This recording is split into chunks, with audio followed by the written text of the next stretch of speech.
Exile. Inevitable. Swift death. You will know pain.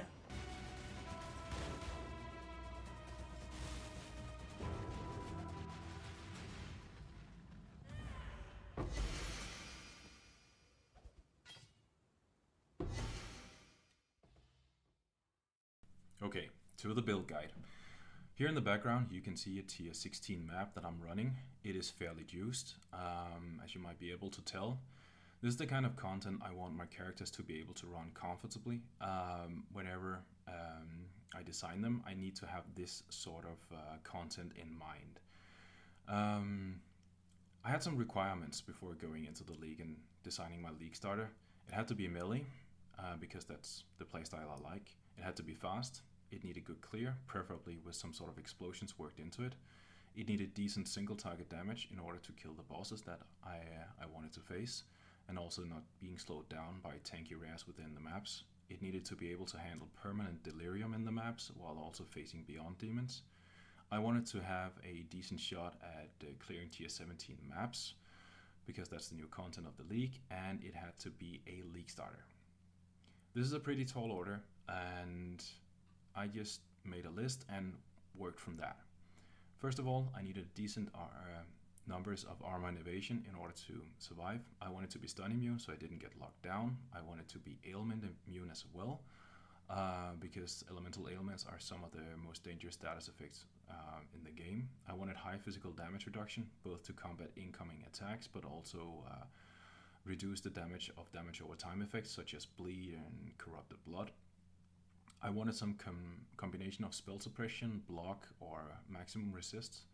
I wasn't entirely sure which I could get away with, but I wanted some. Then I wanted some crit resistance and, if possible, also curse mitigation on the build. That's a lot of things, and I tried some different skills and I ended up with Shield Crush. The reason why is scales well mechanically. It has some common build enablers. It is also off meta, meaning a lot of the items that I would want are relatively cheap on the market.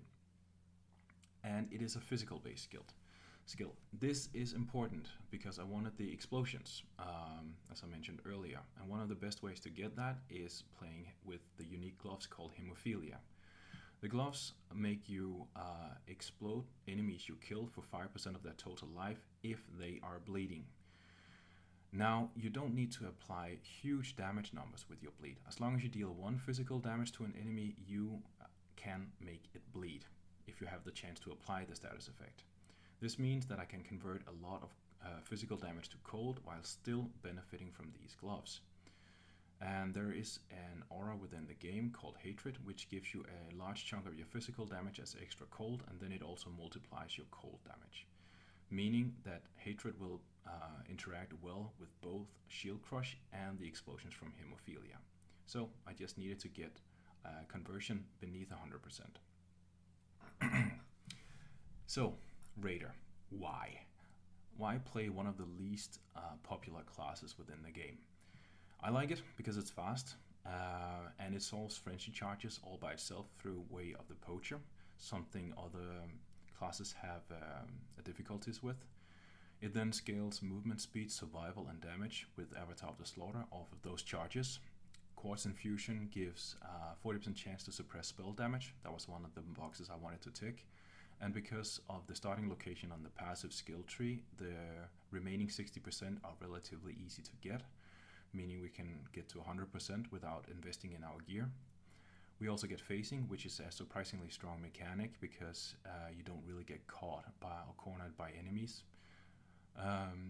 Avatar of the Veil gives 50% chance to avoid elemental ailments while phasing. We're phasing all the time, meaning we're halfway to getting immune to those.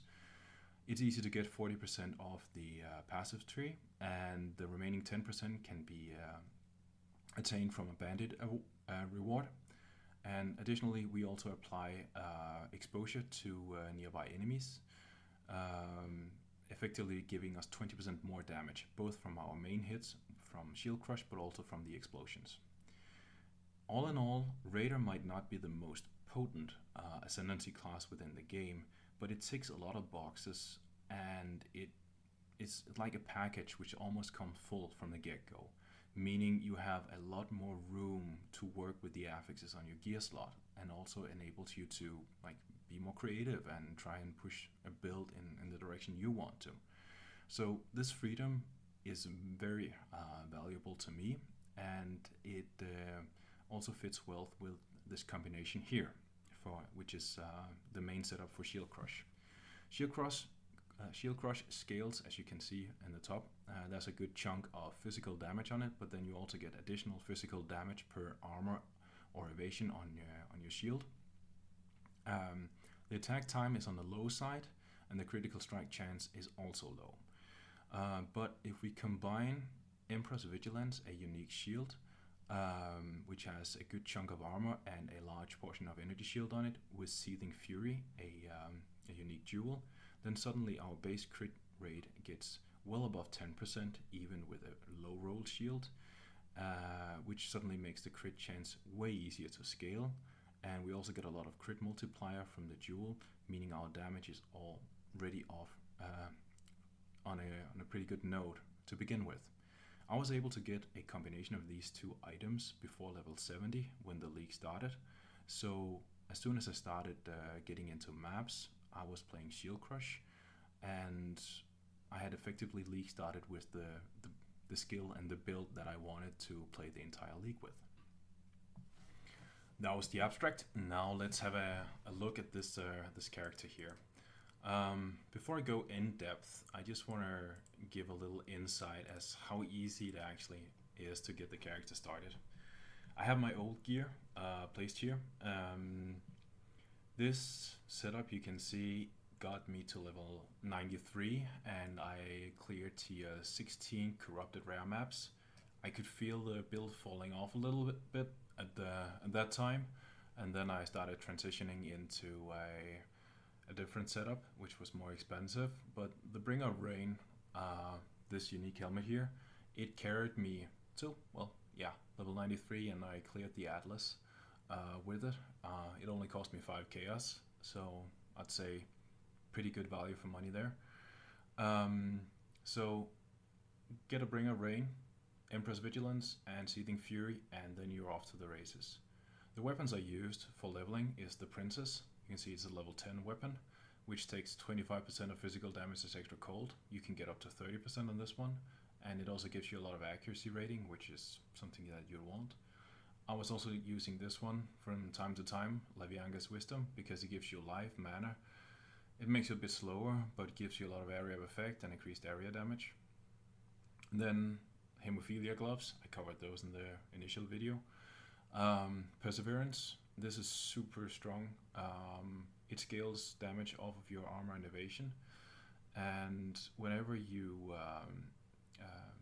have onslaught, whenever you are fortified, and whenever we hit stuff, we get fortified because of the gems we're using.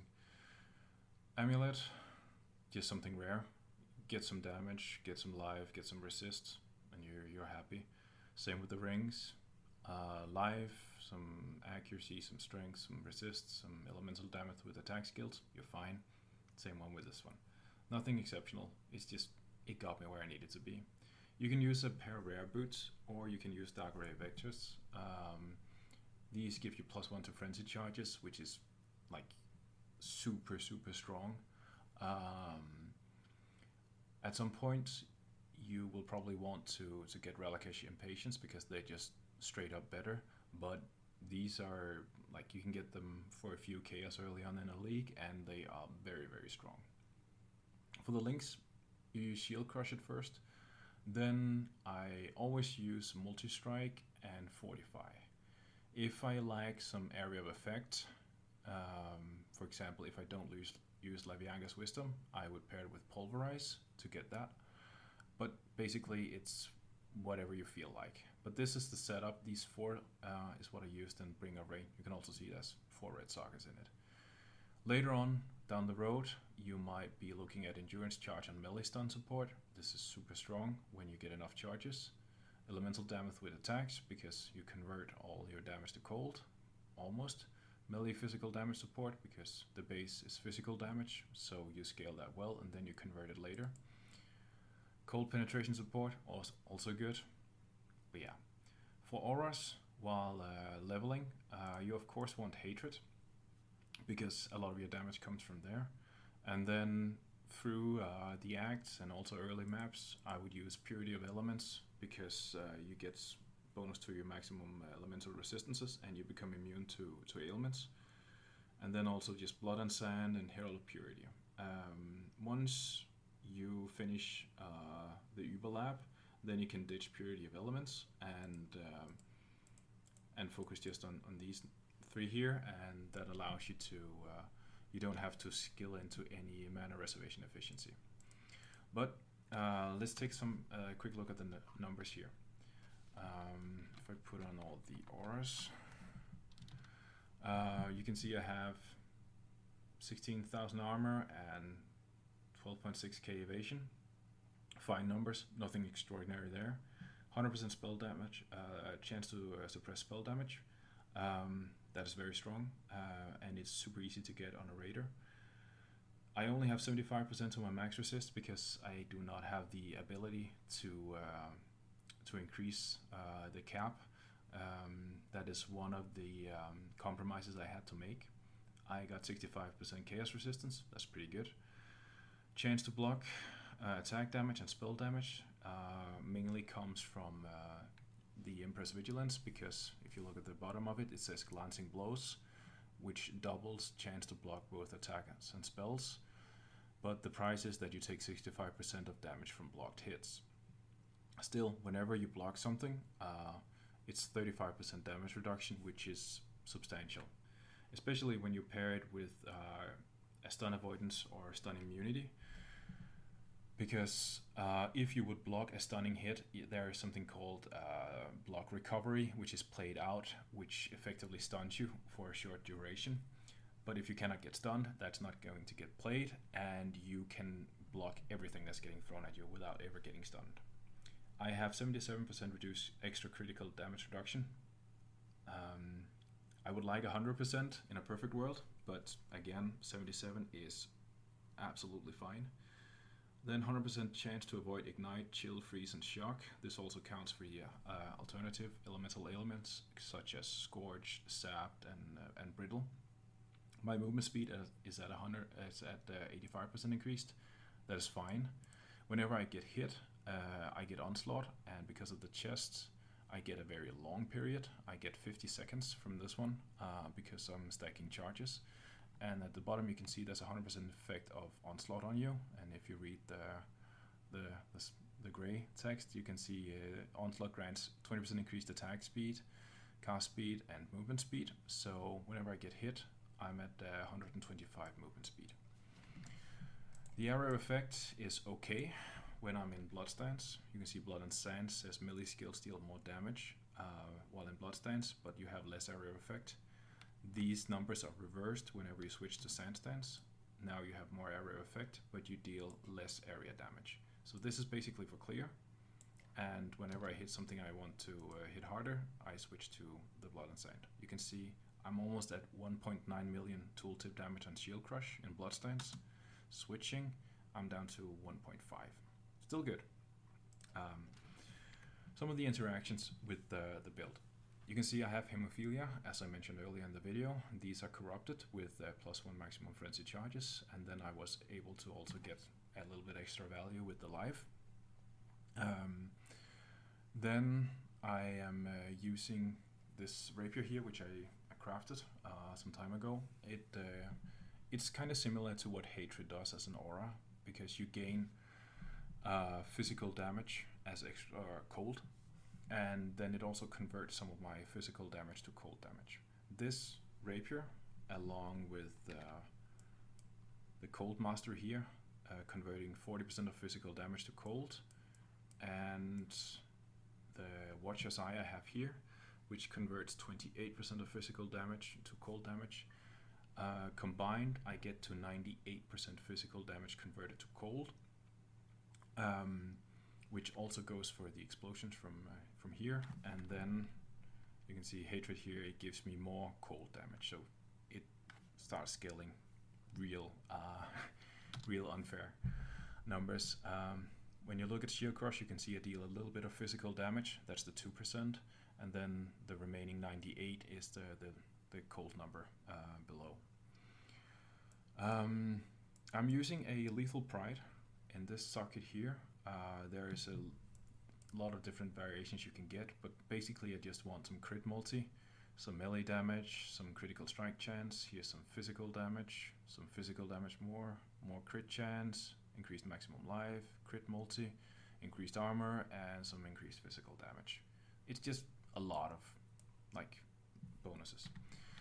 But back to the synergy, because if we look at defenses right now, I have and at charges, there is some there's of course the interaction I mentioned earlier with Empress Vigilance and Seething Fury, but then there's a secondary and more expensive interaction, and that is based off Replica Badge of the Brotherhood and Relicash Impatience. Replica Badge of the Brotherhood takes your maximum amount of frenzy charges and applies it to your maximum endurance charges as well. You can see I have 10-10 and 10-10 here. If I remove it, endurance charges go down to 4. This means that if you read here, physical damage reduction per endurance charge and also elemental damage, elemental resistance per endurance charge.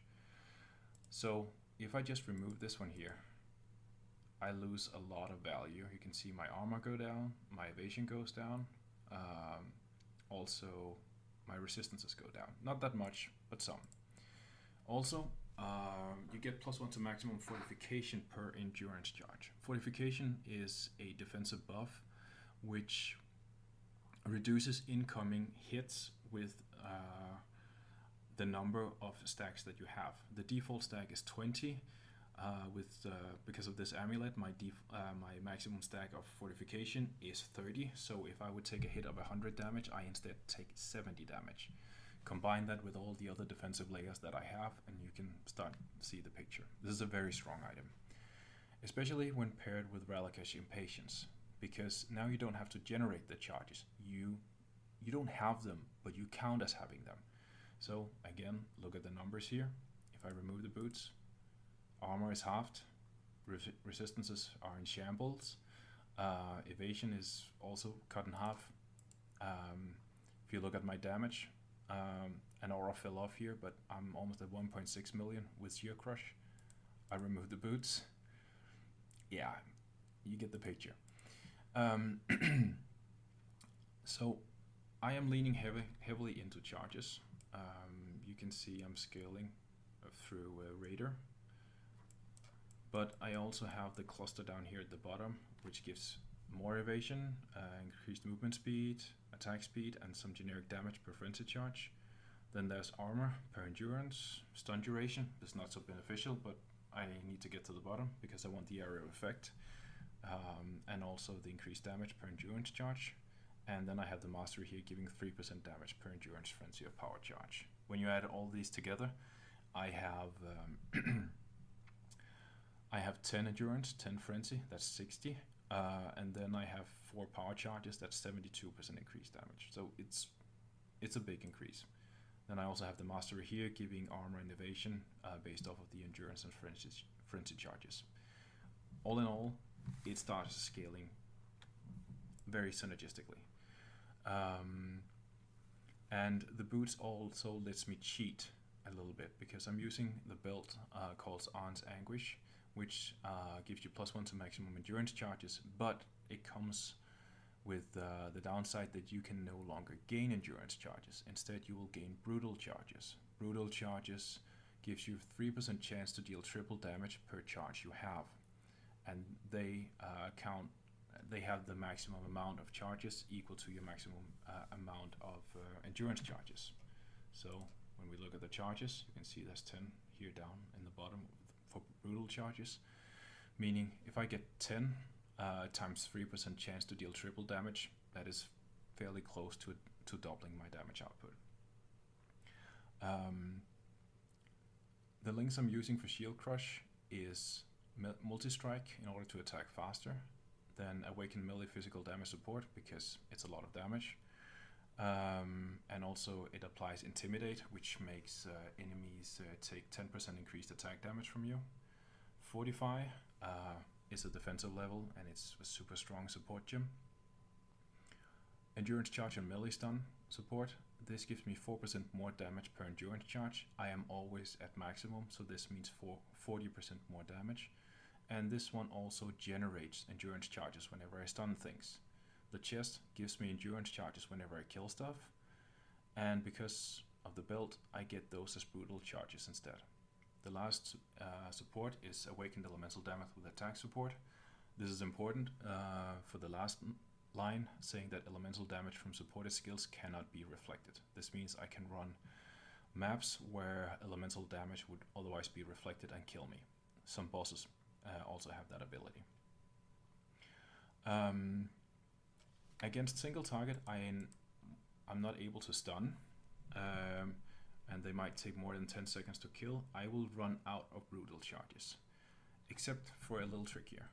I am using Enduring Cry, just a level 1, because it gives you 1 endurance charge per 5 power of enemies within range. So if there's a rare or unique enemy within range, I will get an endurance charge. I have linked it to Call to Arms, which automates the Warcry, and it has a cooldown of 6.2 seconds. So every 6.2 seconds it will Warcry, and if there is some enemies nearby, I will get a charge, and it will refresh the duration, meaning I have the charges up on boss fights as well. It's not a perfect solution, but it's pretty good. The rings are very expensive ones. Those gives me +1 to maximum frenzy charges, both of them. They're not rolled that well because I'd rather play the game. You don't need these. Getting to 8 frenzy charges is fairly easy because you have 3 as default, then you get 3 from the passive tree, you get 1 from Raider, and then you get 1 from Corrupted Gloves. If you're able to get 1 extra, so you get up to 9, things start to really get out of hand.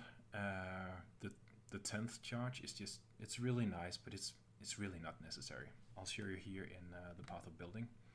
Let's see here. So, numbers. If we say 2 overlapping waves of Shield Crush, I am sitting at 28.4 million. This is not a real number. It is a best case scenario.